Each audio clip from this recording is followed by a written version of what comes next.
So yeah, we'll ask him about it because Greg had told everybody that he wasn't going to go out there and argue with everybody in Chicago Bears Twitter and media and everything like that. And then lo and behold, he can't stop himself. By the way, I'm retweeting this right now because I want to talk. But you know what? Like, it's wild to me. Like, we're back, we're training camp, we're mini camps, we're doing all that stuff. Like we just had the draft. The season just ended. I'm so excited about everything that's going on. And I know, again, because I know that the Greg's trying to ground himself. I can't do it. I'm too excited. Like I've been reading everything, watching everything that's been going on in minicamp and mandatory OTAs. I forget what they're called now. I've been in the NFL so long. They've been called a dozen of things while I've been working for the league, but I am just so excited. And again, like, fans of other teams will tell us, like, you guys have been here before. And I get it. We've been here before. I've been enthused before. I actually was a really big Matt Nagy guy. I talked myself into being a fan of Matt Eberflus. But I think with Ben Johnson, it's very rare that we've ever been the one that, like, got the guy, the hot guy. We got the number one quarterback last year, the consensus number one. All this stuff is playing out too well, which, again, I should guard myself on it, but I can't help myself. In any event, so happy to be back after a week off and to get started. So, Sammy, let's go ahead and start the show. Turn up your volume. Because you're about to listen to The Sick Podcast with Adam Ray. It's Hester trying to work it back to the middle. Gets past the first wave, and here he goes. It's Hester inside the 30. Hester's going to take it all the way for a touchdown. And no flag, 92 yards. The sickest Chicago Bears and fantasy football podcast. Sports entertainment like no other. It's gonna be sick. It is Wednesday night. You know what that means. It is time for Take It to the Rank. And so happy to be here. And for a lot of you, you're probably asking yourself, like, Rank, aren't you a little late? Aren't you a little tardy? We usually start an hour earlier. What is going on? You're all over the place. And for that, I apologize. And last week, we obviously were not here for Take It to the Rank. And now I can kind of explain what has been going on with me over the last couple of weeks. So if you'll allow me, before we bring on Greg Braggs, just a quick update on everything. Now, number one, I am still with the NFL Network. I'm not going anywhere. So you will see me talking about fantasy football this season on the NFL Network. And of course, my schedule predictions for the entirety of the league are going to be out very shortly. That is happening. If you've happened to notice that I've been on with Jim Rome in the after hour, that is something that is brand new, and it started officially this week. It is something that had been in motion for the last month or so. Now we're here, and now we're doing it. Unfortunately, or fortunately, depending on how you look at it, the show runs when Take It to the Rank traditionally would run. So we're going to be bumping it back. So this will be the new time for Take It to the Rank. It's going to be the same thing. I know we're a little bit closer to the Tape Never Lies network. We're not trying to encroach on anybody's space or do anything like that. As always, we believe that there's room for everybody here to talk Chicago Bears, but this is going to be our new time moving forward. And if you liked watching me talk about the Bears and everything, you want to check out the Rome's after hour, you should do that. So we'll be going on from Rome, then we come here, and but it'll still be the same great show. And joining us as always is our same great co-host, from CHGO. I mentioned him a moment ago. Let's bring him on. Greg Braggs, who is in the living room today, not in his basement, but it's your garage. Actually in my in-laws' basement. Because, is that what it is? Yeah, I've been working on a fire pit in my backyard. Yeah, and I, as the idiot that I am, was pickaxing around. Now it's completed. It's beautiful, nice concrete circle. Stamped and everything. And so I was digging a trench around it, and I cut with a pickaxe, I cut my internet cable in my yard. What happens? Okay, now in California, we have these endless ads that say, call before you dig. Right. Do they not have those in Illinois?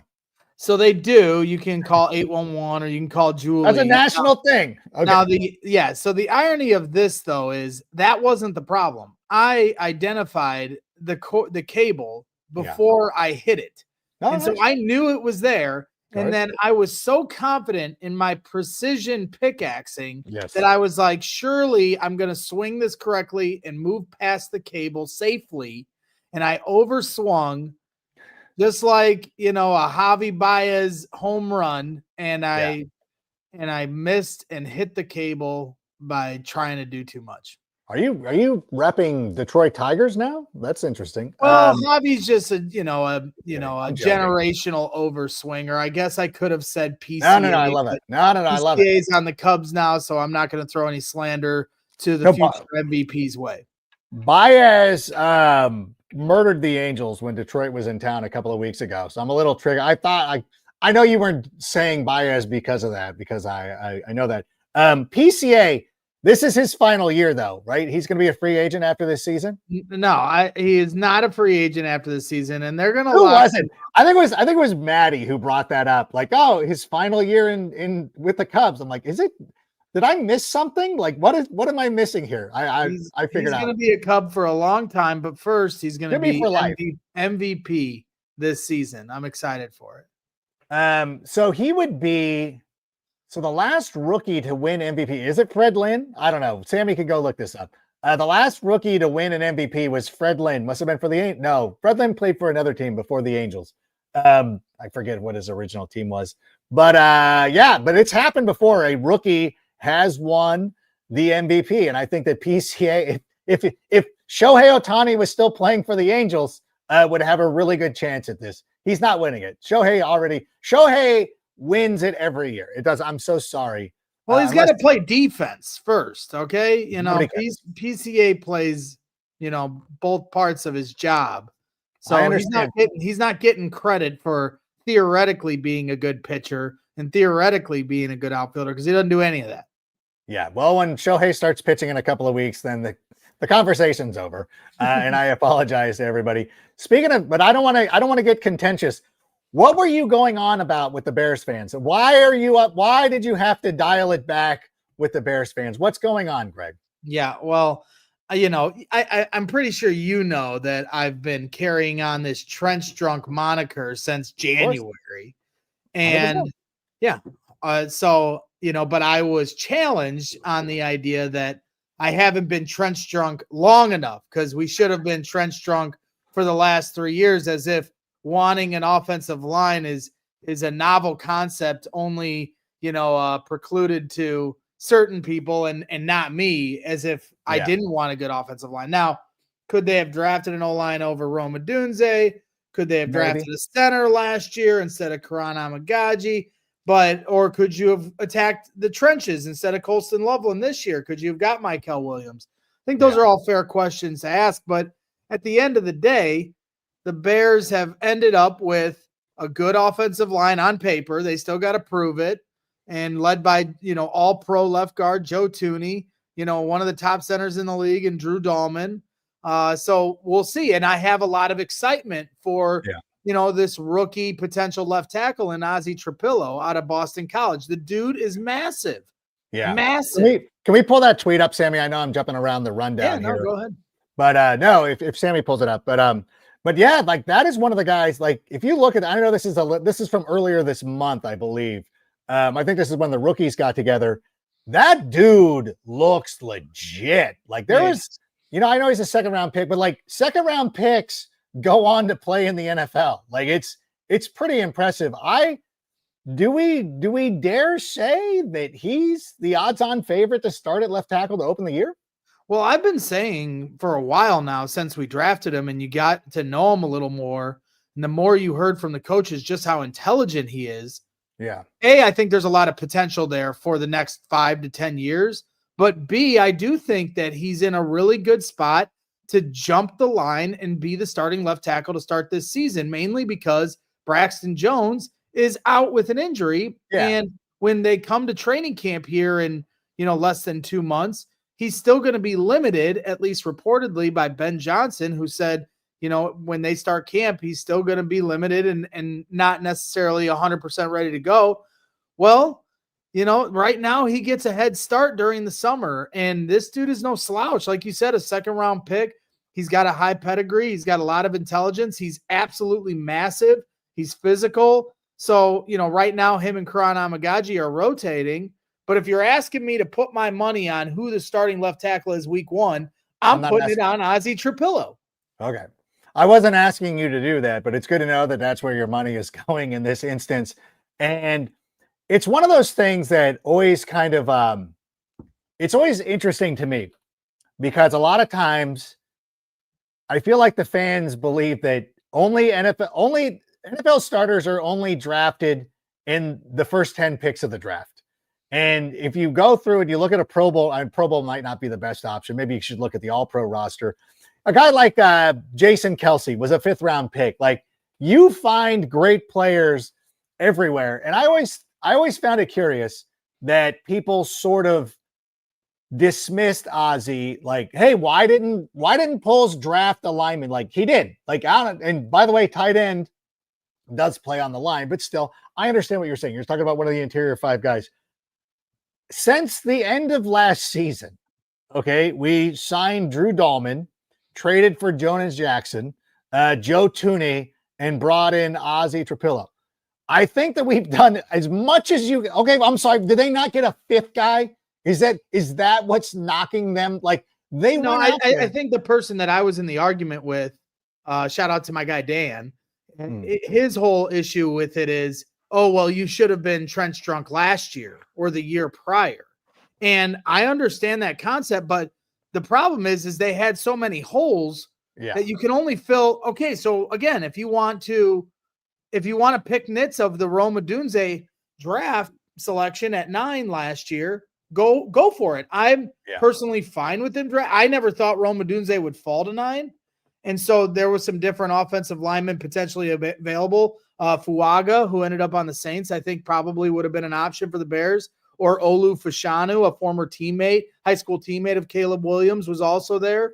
But, it's like one of those things where it's like, what does it matter? Yes, they, by definition, if you're a build the trenches first type of guy, they built the team backwards. But look at where now that it's come full circle where we've ended up. And you've got Rome Odunze, and you've got Luther Burden and Colston Loveland. And could you have drafted defensive linemen and offensive linemen in those spots? Sure. But now you have an offensive line that's pretty impressive and a defensive line that's continuing to build. Maybe they do need another edge rusher. We're going to find out with Dio Odengbo and what he brings to the table. But ultimately, you only have so much money in your pocket for free agency, and you only have so much draft equity. And so you need weapons just as much as you need trenches. But I do understand the concept that it does you no good to have weapons without the trenches, and Ben Johnson has understood that. And so, hey, it's all good. We ended up having Ben Johnson as our head coach. If things played out differently the last couple of years, Matt Eberflus is still our head coach. So what road would you rather take?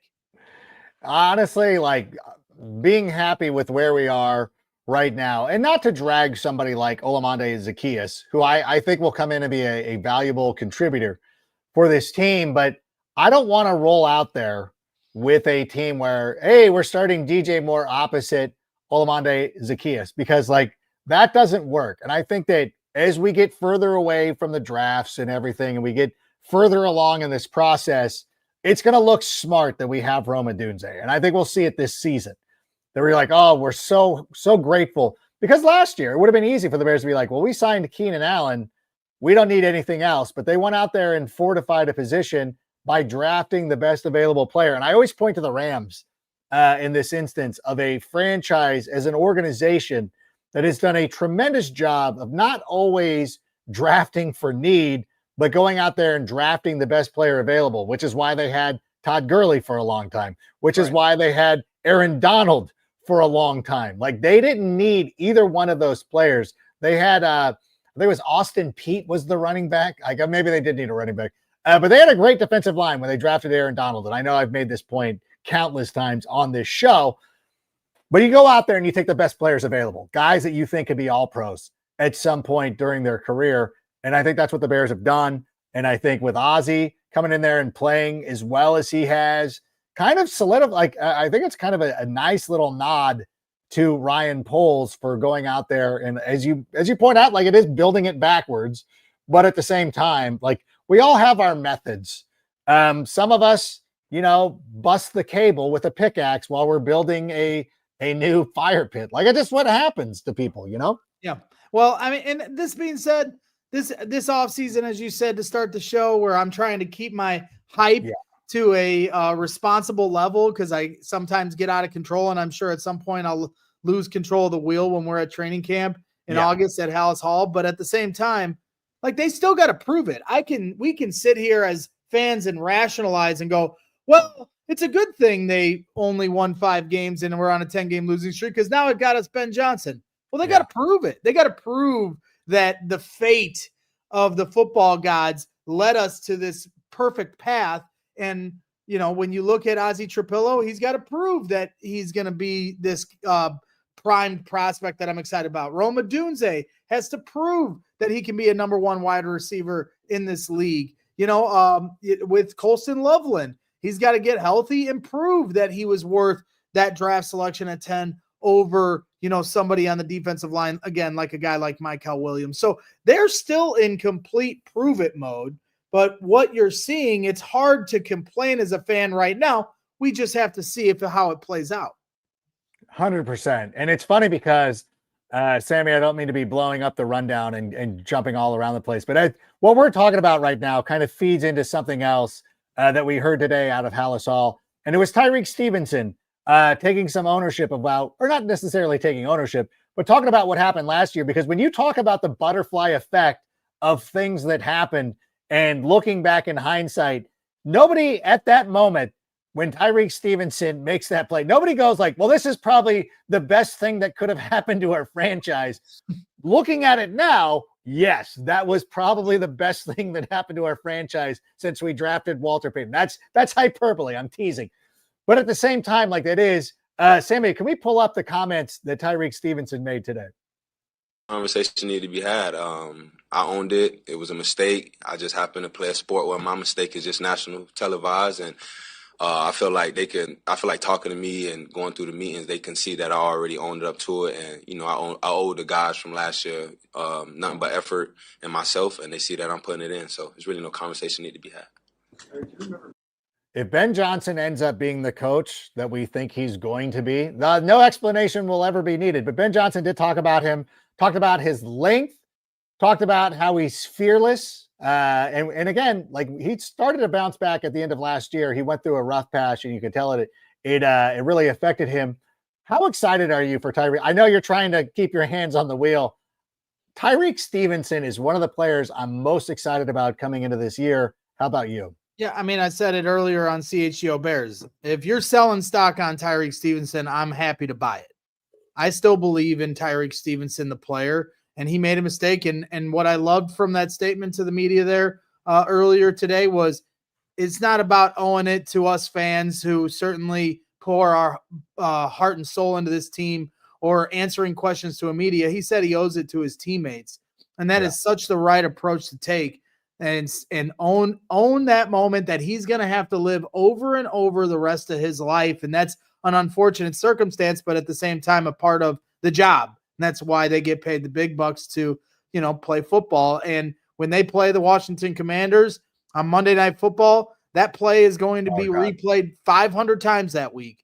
And so he knows, as he said, he owes it to his teammates to give the best effort he possibly can going forward. And I'm excited for him this season to play with that chip on his shoulder. I'm excited for Al Harris to challenge him in a certain way. Al Harris was as competitive and chirpy as they came when he was playing for the Green Bay Packers. So it's okay to have a chip on your shoulder. It's okay to be chirpy out on that field and have confidence in yourself.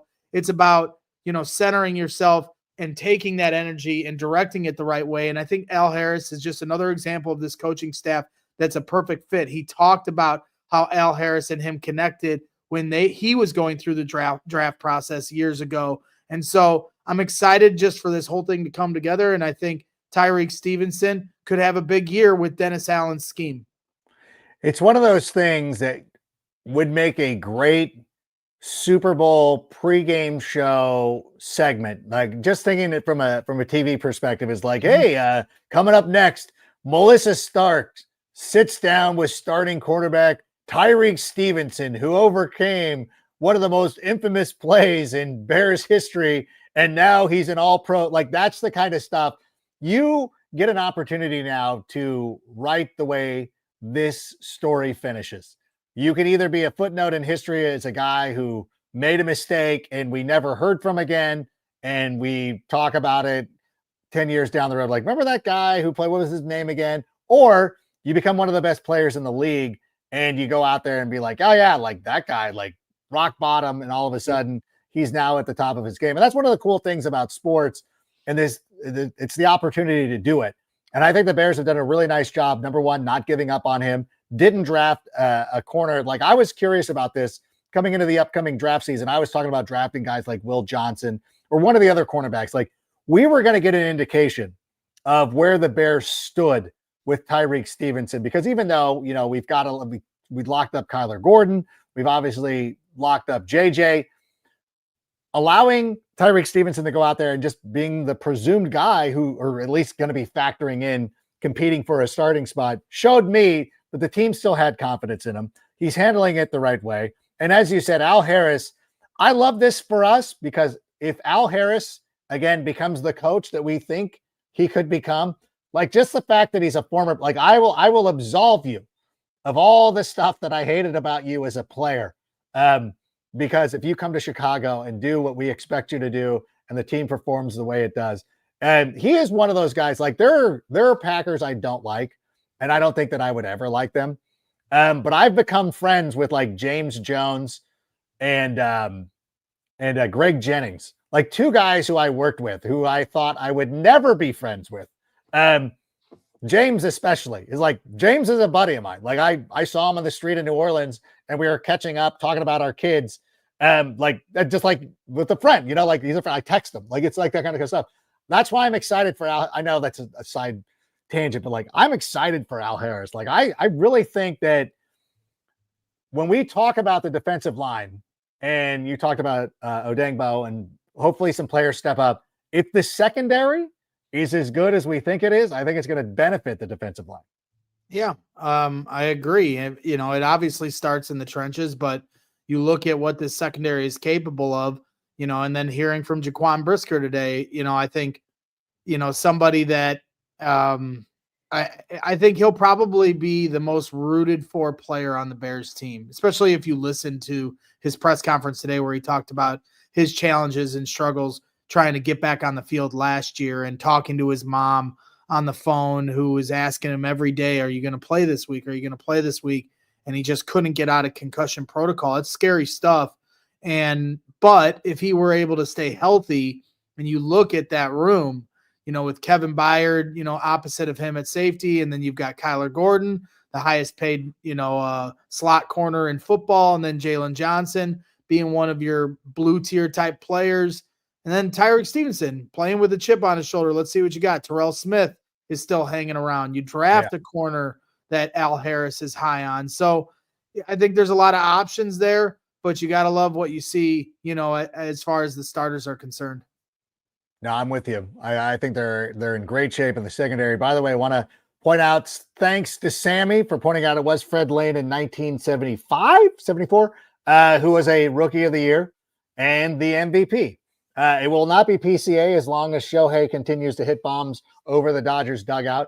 And it's tough for me because I still like Shohei. I don't like the team. It sucks because there are two Dodgers I root for, Shohei Ohtani and Freddie Freeman, who is an Orange County guy, who is actually just like one of the best dudes. He grew up an Angels fan, and we didn't sign him when he was a free agent. And the reason why Angel fans will be like, I'm like, why don't we sign him? Like, we got Jared Walsh. I'm like, let's relive this conversation in 5 years, and you're going to feel like a fool, Let's move to the offensive side of the football, though.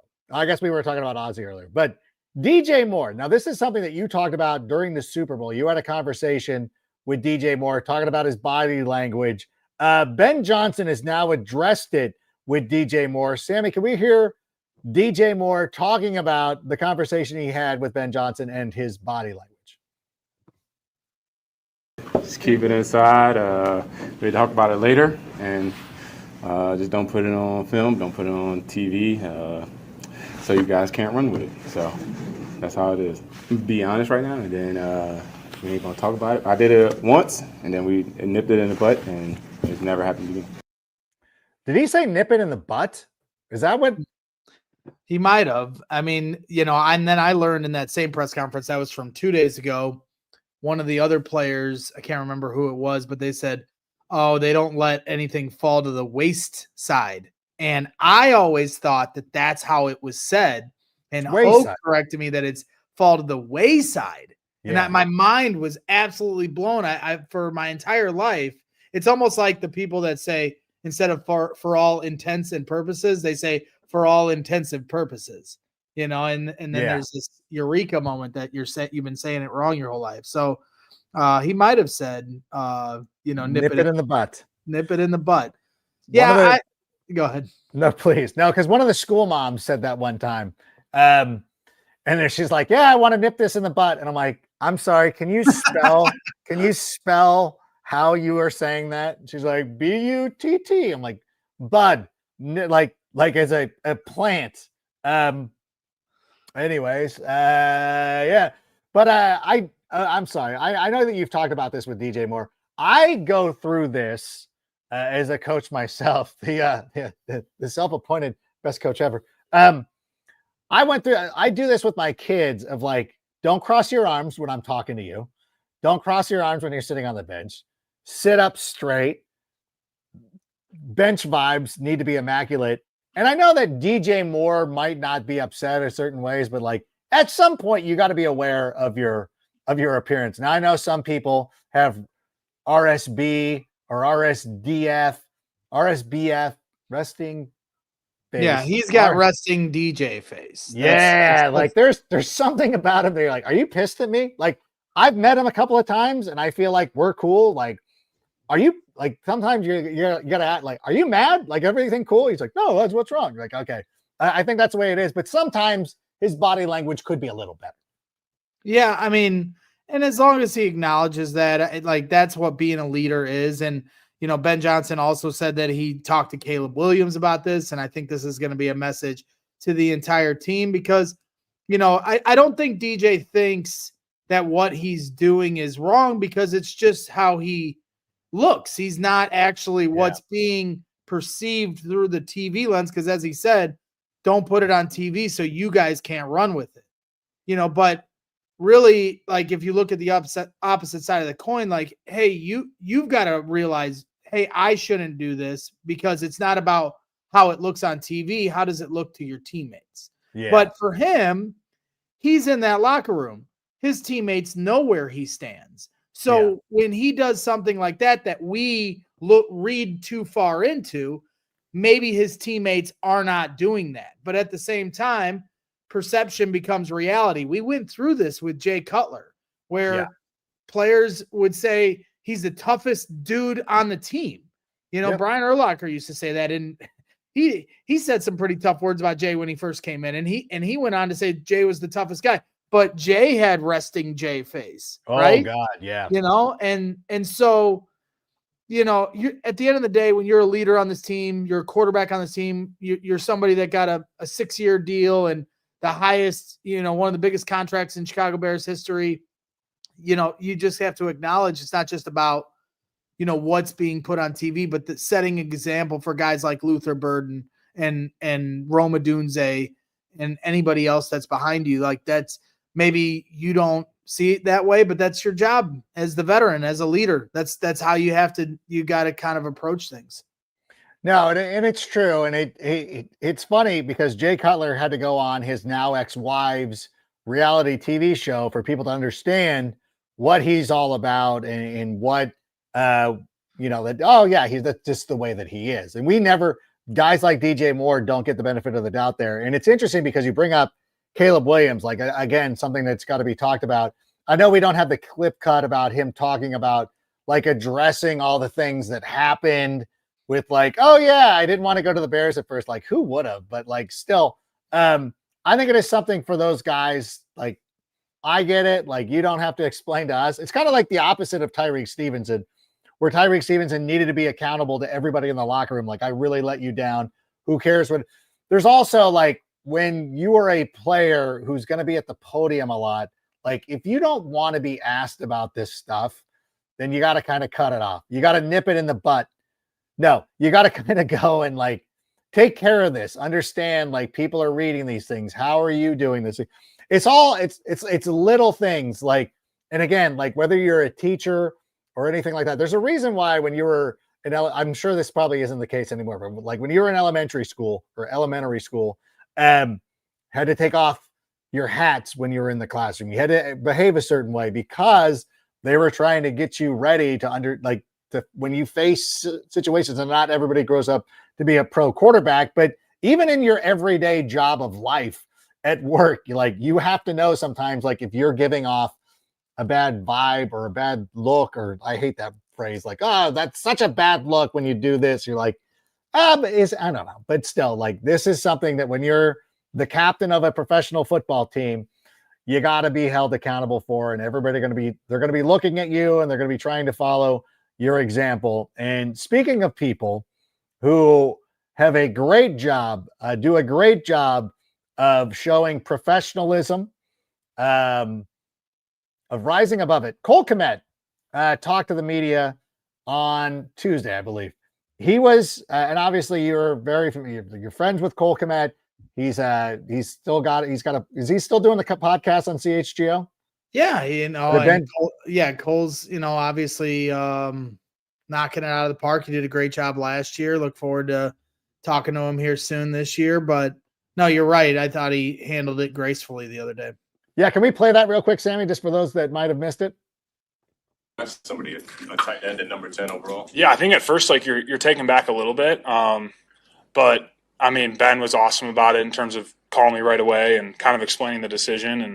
And, from there, you're just all on board on it, and you kind of understand their vision. And, you understand that there's going to be areas where we complement each other. And then there's obviously, just like in any position room, there's going to be areas where we compete for things, and that's football, and that's how it should be. So I'm excited about it, and I'm excited, to not only push him and then for him to push me, and we're going to make each other better. And, I think the goal with it is to, become the best 12 tandem in the league and see where we can take it from there. Can you share?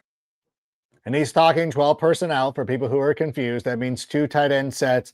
But this really isn't something foreign for a lot of these guys. I know that when Cole Kmet played at Notre Dame, they still recruited tight ends when he was there. And it's just one of those things like, yeah, you still go out there and you have to compete, and you have to compete for your job. But I'm continually impressed by the professionalism of Cole Kmet, and I don't think that he could have answered that any better. No, certainly not. And he was honest. It's okay to say, like, hey, I'm not at the same point in my career as Jimmy Graham. So yeah, I'm going to be there, as a veteran on this team, but we're also going to be competing in certain ways as people do in each position group. And that's the right mindset to go about it at this point in his career. And anybody that is writing off Cole Kmet, because there seems to be a lot of writing off about guys that I think fans feel are expendable. Cole is a competitor, and Cole has been on this team as long as anyone, him and Jalen Johnson. And they've been through the grind of the bad seasons here and the letdowns and the losing streaks.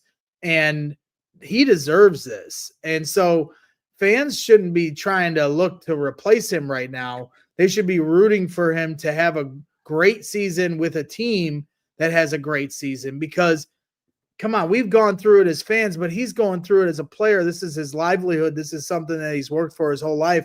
And I can tell you firsthand that this stuff he cares deeply about. He was, by the end of last year, like, as upset as I've ever seen anybody. And he's a great dude. Like, he's a really, intelligent, laid back, nice dude. Doesn't act like he's above anybody. And like, it was hard to even talk to him by the end of the year because of how upsetting it was for him. And so I'm not like fans that are trying to replace. No, man, how about we have a great season and let Jalen Johnson and Cole Kmet finally compete for a playoff spot for once. Right. Oh gosh. It doesn't baffle me, because this is the way the fans work. But it's so funny because now they're like, well, we got Colston Loveland. Let's get rid of Cole Kmet. Oh, we got Luther Burden III. All right, let's get rid of DJ Moore. You're like, why are we getting rid of people? Like, there's no need to get rid of anybody. Like, we talked about this on CHGO before the draft about like, what are we drafting? And I'm like, guard, like draft linemen, do with this, like fortify our positions. Don't fortify depth. Don't be complacent with like, okay, we like last year with like Keenan Allen, they weren't satisfied with just signing a veteran. Like, no, we're gonna saturate the position. The one spot though where I'm like, we don't need to saturate it with this guy. And I know I said it on the Instagram that there was I don't think it was a report. I think it was just some some Bears fan who was like, Tyreek Hill, like, should we trade for him? Where you're like, I'm like, no. Well, like, why did Mike Florio put that out there? I guess is the question. Mike Florio, was that the guy who did it? Yeah, that's where that started from. That Mike Florio was saying that that's one of the teams to watch for. Like, why? He's not coming to Chicago. We're not giving. I know Ben Johnson likes speed, but my goodness, that would be a loaded wide receiver room. Yeah, that's a little extreme. I will say right now, we don't need to sit there and go after Tyreek Hill. We're good. No disrespect to Tyreek Hill. Thank you for your interest. We're gonna move on. We're good. Thank you. Yeah. But anyways, Sammy, before we move on to our next subject, I wanted to know, were there any comments that we need to go over? Any questions? Anybody chiming in here? Want to thank everybody who is joining us. Again, if you missed it at the top of the show, this will end up being the time for Are We Surprised? DJ says it wrong. Matt Nagy, how dare you? People say it wrong. Like, people get these phrases wrong all the time. Like, it's funny to me. I'm not shocked that somebody would say it incorrectly or anything like that. It's just human nature. It's human natural. Yeah, well, Matt Nagy once said, I didn't come here to run the I formation. And that was the most wrong thing I've ever heard said into a microphone in Hallis Hall history or Soldier Field history. So how about you, Matt Nagy, just sit down and eat your lunch and enjoy your time in Kansas City while everyone, makes you look good. Hey. I feel like I'm friends with Matt Nagy now. No, I just know that Matt Nagy and I are good. So I don't want to blow that. He was very nice to me at the Super Bowl. Like Sammy and Anello, who are producers here, were very shocked. They're very shocked whenever I cold approach somebody because I don't like doing that. I would rather have somebody set us up in a way. But I went up to Matt Nagy. It was very nice. He knew who I was. He knew I talked S on him countless times. He's friends with Cynthia Freeland, who would be like, hey, the bald guy on your show gets a little out of hand sometimes, which I think is fair. Well-deserved, I might add, but in any event, I'm not surprised that DJ Moore said that wrong. So I'll take it. There's probably not. If there's anything else that pops up, Sammy, go ahead and fly it on the screen. I did want to change gears a little bit because I'm assuming our friend Don Burr is still in the chat, whether even when things are going wrong, he's still got to be here. I'm sure. It can't all be Matt Nagy. My cuff's here. Yeah. So we got our guys. We got our Alex is here. Okay, good. I want to talk about the Lions for a second. And I don't sit here and celebrate injuries or anything like that. This is not what I'm getting after. I will say this, and I know that a lot of people, and I said this on the Jim Rome After Hour yesterday. For those of you who are just joining us, I am doing the Jim Rome After Hour. Congrats on that, by the way. By the way, thank you. Behind the scenes, but I'll say it here as well. Excited. No, I appreciate it.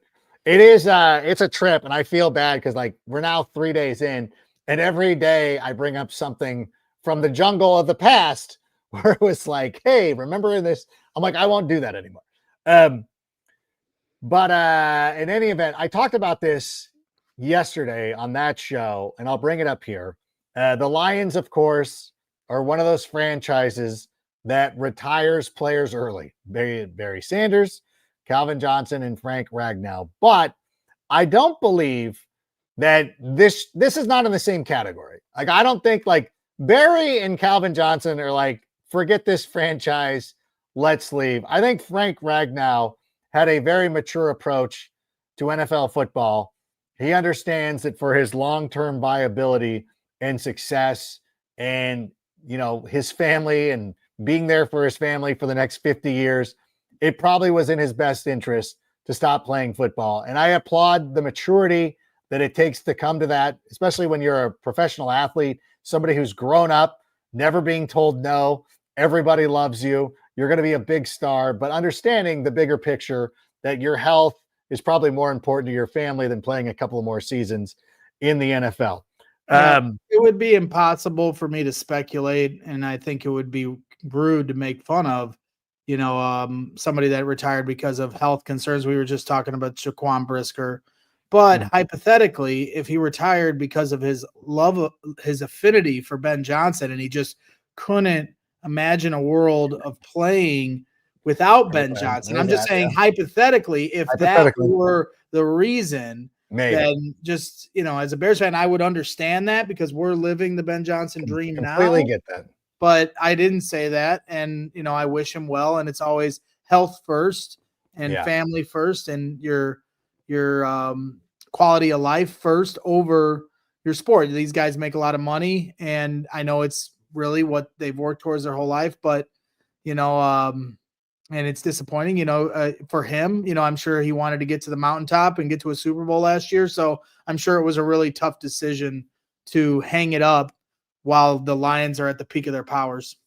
Yeah, I wish Alex was with me yesterday because he points out Luke Kuechly retired for his health as well. I think even Patrick Willis is another guy, and those were two players.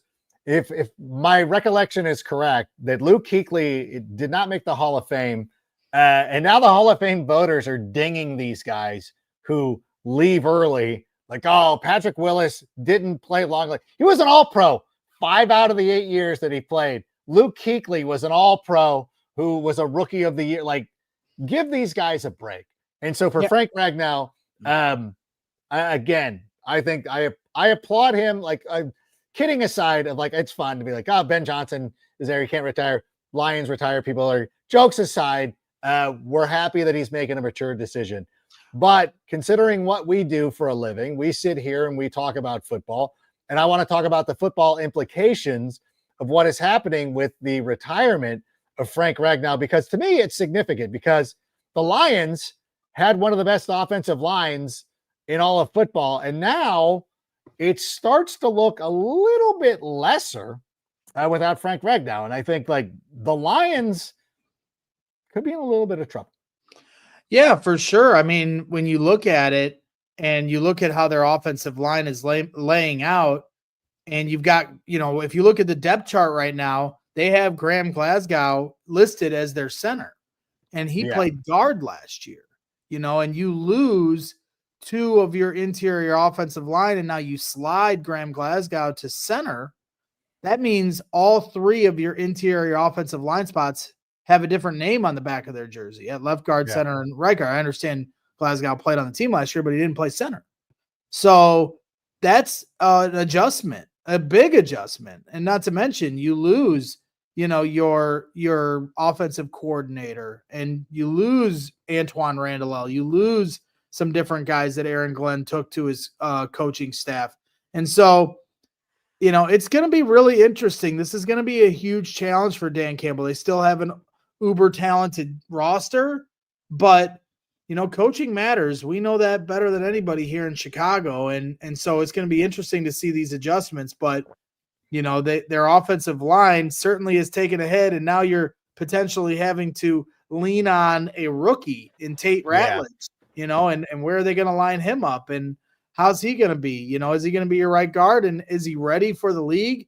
It's just, instead of developing guys like we always talk about on here, like having a healthy environment to develop guys, now they're having to bring guys like Ratledge in a pinch and speed up their development. And sometimes that's not always a recipe for success. Yeah, and I wonder too, taking it a step further, what it does for Jared Goff, losing your offensive coordinator and your center. Now, I've been pretty much ragging on Jared Goff ever since he arrived in Detroit. Make no mistake about it. I was on the Fox Sports podcast, and I'm not a big believer in Jared Goff. Forgive me, I align myself with Sean McVay, where I'm like, there's other quarterbacks I would rather have. I think that it's Jared Goff. I think Jared Goff could be at risk in the Lions. I think this is a big issue for him. Yeah, I mean, we've learned here in Chicago how important that middle of your offensive line is for both Justin Fields and Caleb Williams. Obviously, they're different quarterbacks than Jared Goff. I mean, so there's going to be a struggle there. It's about trust to step up in that pocket and know that clock, that internal clock in your head. That all comes down to trust in your offensive line in front of you. So, it's to be determined. I mean, it's the Lions, and they've played really well the last couple of years. So there's, like with me with the Bears, I'm kind of in a more of a prove it mode. But I'm sure for Lions fans, they can be quicker to the rationalization that things will work out because of the way they've played the last couple of years. But that's a slippery slope. It'll be hard to say. And, the timing of everything kind of gets impacted. I mean, we heard today, where Caleb Williams in 7-on-7s throws to Roschon Johnson in the flat, and Ben Johnson comes over and says, got to be faster, not fast enough. This is a game of inches, ladies and gentlemen. So, if Jared Goff's, that half a second or second that you're missing could be the difference between a play that breaks and one that doesn't. Let's take a look at a comment here from Dookie Pickles, who that's the name, Dookie Pickles. I understand this. He writes, he or she writes, who knows? I don't know. I don't want to assume the gender here. I'm a Lions fan, but you guys had a good offseason. Shored up the trenches. Shored up the trenches? Again, talking about short. Listen, it's okay, Dookie Pickles. For sure. Adding Ben, Colston, you should be much improved. We certainly hope so. The trajectory of the Bears is on the up and up. Are they setting us up? Are we getting buttercupped? Yep. Perhaps. Ninos knows. Oh, gosh. I will be fly Salty. AF. Salty. Oh, there it is. Fly. Where did I get from? Salty AF. If JF, look at me talking S on Dookie Pickles, and already I botched that one. Be salty as if JF and the Jets have a better season than Caleb Williams and my beloved, now that both have competent coaches and surrounding cast. Imagine still thinking about that generational Hall notion. Yeah, you know what? Because it's interesting because word came out that the Angels could have had Jackson Merrill if they would have traded Shohei Ohtani to the Padres. And you're like, yeah, that would have been good. You think about the Pittsburgh Pirates right now. You talk about trading a generational haul. Paul Skeens needs to be traded, right? Like, you're wasting him. He's 2-2. Like, his numbers have been incredible. I still think that keeping if Caleb Williams is the quarterback that we think he's going to be, I still think because we got a haul for the Bryce Young, CJ Stroud, like, how many hauls do we need? You need to go out there and make the picks, and you still need a quarterback. Who would be our quarterback? Like, would you feel good about going into Cam Ward this season? No disrespect to our producers who love the Titans. Oh, he's already excited. Cam's first guy in, last one out. Oh, we've never heard that before. We've never heard that before about a prospect. So clearly, Sammy's got a big year ahead of him. But do we have to still be focusing in on Justin Fields? He's on his third team now. Okay? Like, I think we're safe. I think we can now look back and be like, we probably made the right move. I mean, just root for the guy. Like, I'm rooting for Justin. I'm rooting for Justin. As long as he's not in the NFC, I have no issue rooting for Justin Fields. And, I just don't, I'm not going to go full Monty when it comes to dreaming about the hypothetical scenario that they kept him and traded for the haul, and every pick from the haul worked out because they had so many picks. Maybe you don't need every pick to work out, but enough of them work out that the team was good. And it's just, you're driving down a road of a hypothetical scenario and season and an alternate universe that you can't prove, but you're certain it would have worked out. And it's like, okay, well, nobody's going to argue you this hypothetical universe. The fact of the matter remains that it was less about what, who Justin Fields was and what he could do on the football field. And it was more about the decision that the Bears were going to have to make coming up with having a number 1 pick or having to pay Justin Fields. Yeah. And so based off of what Justin has made with the Steelers and now with the Jets, the Bears would have had to pay a lot more money for Justin here. Oh, yeah. And that's ultimately what it came down to. Now you have a quarterback on a rookie contract, and you're able to pay Jonah Jackson. You're able to pay Drew Dahlman. You're able to pay Joe Thuney. And so paying Justin Fields then really puts you behind the 8 ball that you have to hit on all those picks. So it's one way or the other, whether you're paying your quarterback and all your picks are going to hit because your salary cap's now pressed a lot more, or your quarterback isn't being paid a lot for the first 5 years of his rookie contract, and you can spend that money across the rest of your roster and extend Jalen Johnson and extend Kyler Gordon and bring in an offensive line and sign Dio Dangbo. So it's pick your road, but the road the Bears picked is the one we're at. So you're going to drive yourself crazy playing out the hypothetical scenarios. Yeah, and Justin still got a significant chunk of change to go play for the Jets this season. I just, when people continue to bring up Justin Fields, I'm curious if this happens in other parts of your life as well. Are you sitting there with your spouse talking about somebody that you dated 3 years ago or for whatever it was? Oh yeah, you know what? If I had stayed with Mandy, my life would be way different. I could have or done that. We're not there. We've made the decision. We had to move on. The Bears were not you eloquently pointed out, not in a position to go out there and pay Justin Fields franchise starting quarterback money. And you know what? Again, he's on his 3rd team. So the Steelers didn't keep him. The Steelers decided that Mason Rudolph was going to be a better option than Justin Fields.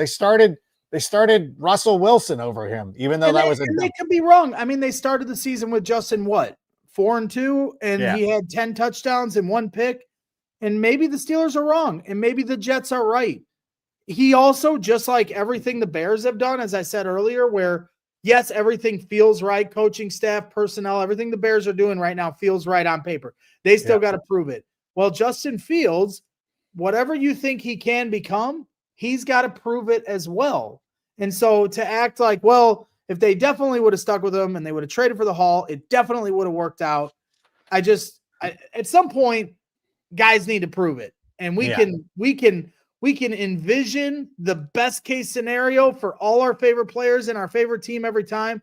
But the reality is, as I dealt with this with the Cubs for 30 years of my life, 35 years of my life, you'll know it when you see it. There will be no arguing amongst the fan base because you'll know the team you have is a championship contender. The players on your team are top-notch, worthy of consideration. You won't question it. There will be no infighting. There will just be rejoice and celebration. We haven't experienced that as Bears fans, you know, and I'm looking forward to the day we do. We deserve it.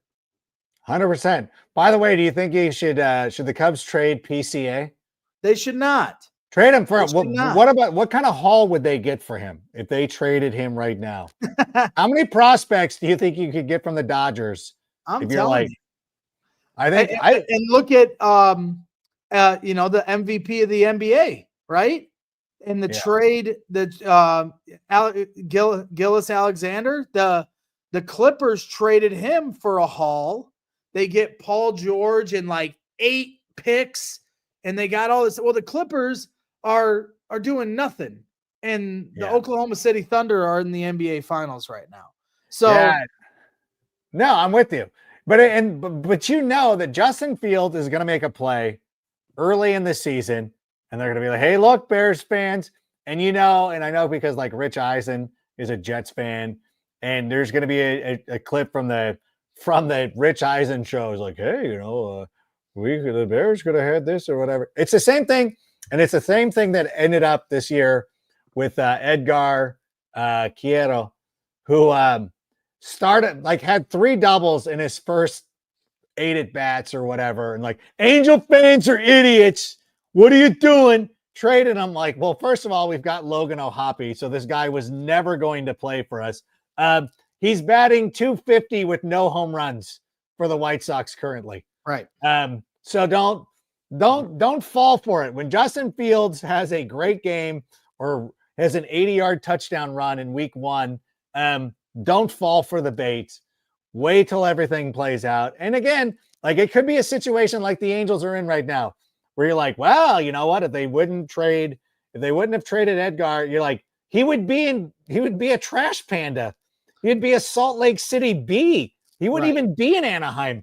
Like he's not playing over Logan O'Hoppe. I'm just sorry. SGA, the MVP of the NBA, was traded for Paul George, Gallinari, and 7 draft picks. What do you think the Clippers would wish they have done with that haul? Who traded for Ricky Williams? Who got is like, didn't they get like 2 whole drafts for Ricky Williams or something crazy? Was it the Commanders? The Commanders. It wasn't. You know why we don't know? Because I'd have to look it up, but whoever made that haul, the ultimate haul of all hauls for Ricky Williams, that team ended up not doing anything with it. You know I know we're talking about 25 years ago, but you're talking about Mike Ditka, though. Mike Ditka was the one. It was the Saints that traded for Ricky Williams. The Saints traded for Ricky Williams. Yeah. But who was the team that got all the picks? Washington. And what did they do with it? Nothing. Oh, they got Jaden Daniels 25 years later. It all worked out. See, worked out in the end. That trade 25 years ago, the butterfly effect wouldn't have taken place, and they wouldn't have ended up with the number 2 pick and drafted Jaden Daniels. You just gave me a great idea for a segment. Hold on, I gotta write that down. Butterfly. Ditka is the reason. I'm surprised. This will be the thing. They'll come in, the Commander fans will now be like, see, former Bear trades it all. We got a couple more here before we close out. How much time do we have left? I gotta go, actually. Hold on. Let's see. Jeez Louise. All right, Lucas, bring this up. I do want to say, if you did not, you might be wandering in. Thank you for the question. Do you guys think Tyrique Stevenson is going to have a huge bounce back year because we have a higher quality coaching staff? I'm cautiously optimistic. I will implore you to go back and listen to the earlier parts of the show. We did address this. I will reiterate the point. We both are huge believers in Al Harris and that he's going to change. He's going to bring in a lot of positivity, even though he's a former Packer. And we're both big believers in Tyrique Stevenson. So count us down for that. Yes, we both believe that Tyrique Stevenson is going to bounce back. And it's one of those things, you can no longer vote for a guy who is injured as the comeback player of the year. They changed some rule. They want it to be like a true, meaningful comeback. I don't know, but we still love it. Let's get Jeffrey's question up, though. Why is nobody holding Ryan Poles accountable for not doing enough to upgrade their defensive front line by acquiring pass rusher Ladarius Smith on the cheap? Yeah, and for veteran leadership.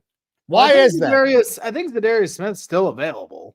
Yeah. I mean, maybe as they get closer to camp, they might bring in a defensive end and a running back. I mean, you know, how Dominique Robinson is still on this roster is a mystery to me. Maybe there's some untapped potential that I'm not aware of. I think he's gotten enough chances. But, you know, ultimately they did bring in Dio Dangbo. Do they need more on the edge? Probably. Not going to fight you there.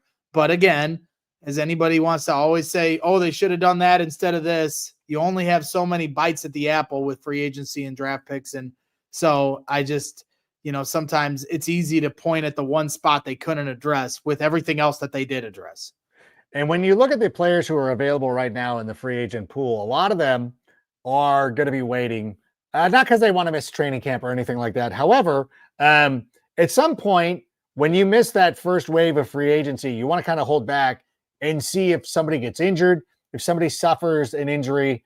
Like if you play, like a couple of years ago, Sam Bradford became a hot commodity because there was an injury, and I believe it was Philadelphia. And so Philly had to make the trade to bring in Sam Bradford to be their starting quarterback. Now these guys are in the mode of like, well, I'm not going to, I've missed OTAs. I might as well sit out. And then if something presents itself at some point down the road, we can go take care of it that way. Greg Great job here tonight. Friday, CHGO. We're going to be rocking it, yeah? Yep. Because I'm doing a golf event on Friday for CHGO, we're going to do a recorded pod tomorrow night with our guy Patrick Norton, who does a lot of written content covering the Bears for us over at CHGO. And so we're going to bring him on as Hogue and Carm are going to do the Thursday midday show. And then we're going to let Patrick, who hasn't had an opportunity to give his full scope view of everything that's gone on. So, and then Adam's going to join us on the back end of a show that then we'll play on Friday. So we'll have some fun and we'll give you some content to take you into the weekend. So I'm excited for that.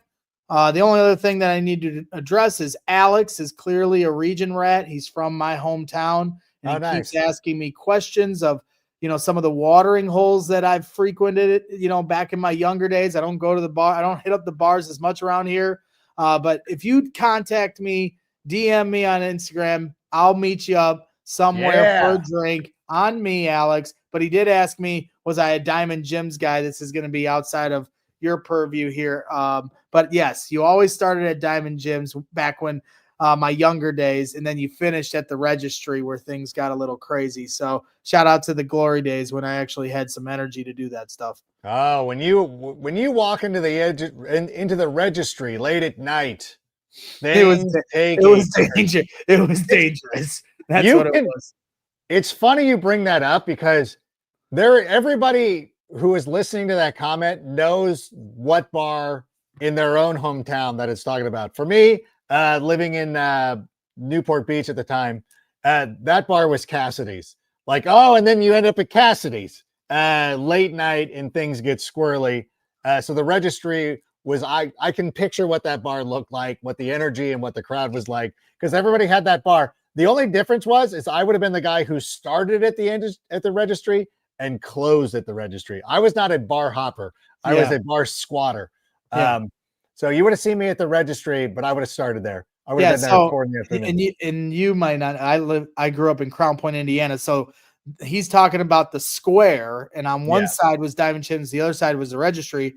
And I don't know how much you're aware of John Dillinger, one of the great gangsters of our time. Right. But that's where he was in jail and got out with the soap gun and made a run for it and escaped the Crown Point prison, heading to Chicago. And that was right next door to Diamond Jim's. So some history there, and when they filmed the movie and Johnny Depp was, walking around Diamond Jim's, our little town of Crown, great, beautiful town of Crown Point kind of lost their mind for a minute.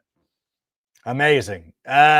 Good stuff. Yeah. And Newport Beach is a place that it's a peninsula and there's all sorts of bars, and Cassidy's was one of the dive bars that people would end up at after they started at Newport Brewing Company or Rudy's or anything like that. But nobody from Newport is watching right now, so I don't even know why I'm bothering with that. But listen, looking forward to seeing you. I'm glad you pulled back the curtain on the fact that I didn't want to blow it in case it was like, no, don't tell everybody it's taped. Like I always spill the beans that NFL Fantasy Live is taped. People are like, that show's not live. I'm like, how do you think I get from the studio down to my house for the insiders in 20 minutes? If you're familiar with LA traffic at all. Of course, now that you're big time on Jim Rome, I mean, we assume you have a helicopter. I should. I'm going to get one very soon. I'm going to get a golf cart. I'm going to get all that stuff. But thank you so much. Great to have you back. Thanks to everybody who's been here. Kerry Franklin's back, and Rob and Alex and everybody. Even Don Burr. And I know there's some other people who are jumping in. Thank you so much for being here. This will be the normal time moving forward. Check me out on Jim Rome, the After Hour, and I will still be on the NFL Network. I will be on the Insiders this Friday. So have no fear. Rank is going nowhere. So until next time, Sammy, go ahead and play us out. And that's a wrap. Hope you don't miss us too much until next time. Follow the Sick Podcast with Adam Rank on YouTube, Instagram, Facebook, Google Play, and Apple Podcasts.